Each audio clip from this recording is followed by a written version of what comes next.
अब मैं आपका अपना हिंदुस्तानी। आइए एक मोटिवेशनल छोटी सी स्टोरी आपको मैं सुनाता हूँ। एक मेरा दोस्त था, उसकी बेहतर नौकरी थी। तकरीबन डेढ़ 2 लाख रुपए वो कमाता था, वो बाहर कंट्री में रहता था।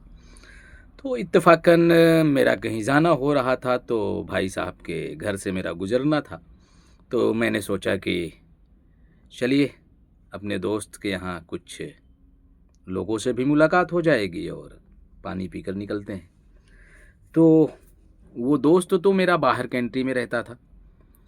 तो जब उनके घर के पास एक छोटा-सा खेत था, वहीं पर मेरा दोस्त के वालिद साहब खेतों में अपना काम कर रहे थे।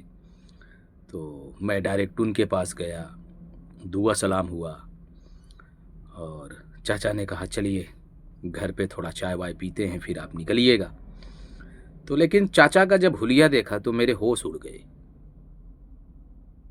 यूँ ही स्लीपर चप्पल और बनियान में तकरीबन जितने चलनी में छेद नहीं होते उससे ज़्यादा छेद थे, और लुंगी ऐसे थी जैसे मानो प्रेस ना कराई हो। तो हमारी चाचा की गुफ्तगू हो रही थी, लेकिन मेरा ध्यान उन्हीं सब चीज़ों पर था कि जिसका बच्चा इतनी बेहतरीन नौकरी के पोजीशन पे हो और फिर चाचा इस तरह का हुलिया काहे बनाए। तो मुझसे रहा ना गया और मैंने चाचा से बात की उस मामले को लेकर कि चाचा ये क्या है? आपका बच्चा इतनी बढ़िया सैलरी पाता है, बेहतर पोस्ट पर है, और फिर आपको तो थोड़े बहुत ध्यान देने चाहिए। तो चाचा ने कहा कि जनाब मेरी कुछ आदतें हैं, मेरा कुछ वसूल है और मैं उस पर ही अडिग रहता हूँ। तो हमने कहा वो कैसा वसूल है? तो चाचा ने कहा कि मैं बच्चों से भीख माँगूँ ये मुझसे नहीं हो सकता। अब उनकी वो अपनी सोच थी। तो चाचा ने कहा कि मैं कभी ये बात नहीं कह सकता कि मुझे चप्पल चाहिए, मुझे कुछ ज़रूरत की चीज़ चाहिए।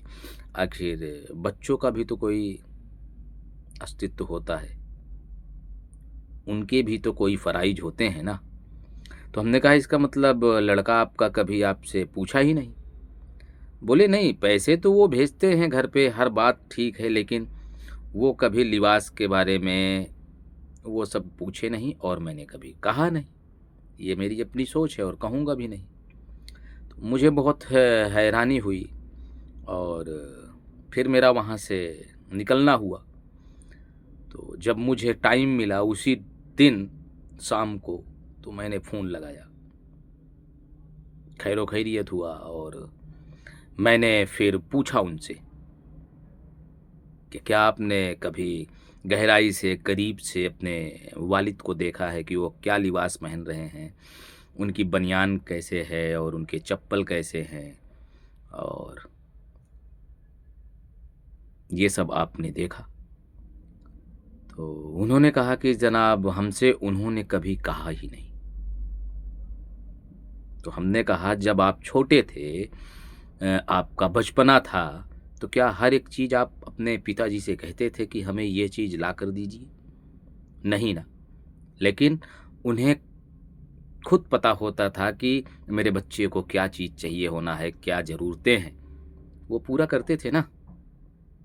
तो अब आपके दिन हैं, आपका वक़्त है, वो बुज़ुर्ग हैं, तो क्या आपका फ़र्ज़ नहीं बनता कि आप ले जाएँ, शॉपिंग कराएँ और बेहतर कुछ चीज़ें खिलाएँ और बेहतर एन्जॉय करें? तो यकीनन वो मेरा दोस्त ज़मीर का पक्का था, थोड़ी-सी उसकी गलतियाँ या नादानियाँ कह लीजिए। तो उन्होंने इस बात को अहद किया कि ये मेरी गलती थी, ये मेरी भूल थी, और यकीनन वो रो भी रहा था। तो दोस्तों, वो वापस आया तो बहुत कुछ बेहतर किया मेरी जानकारी में ही। तो कभी-कभी जाने-अनजाने हमसे गलतियाँ होती हैं, हम वहाँ तक सोच नहीं पाते।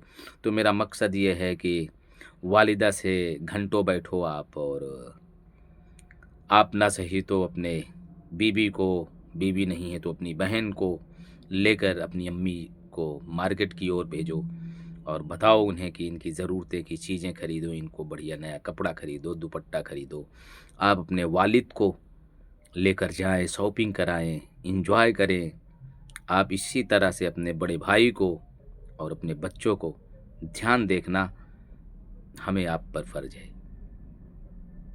तो इस बात का हमेशा आप लोग ख़्याल रखें।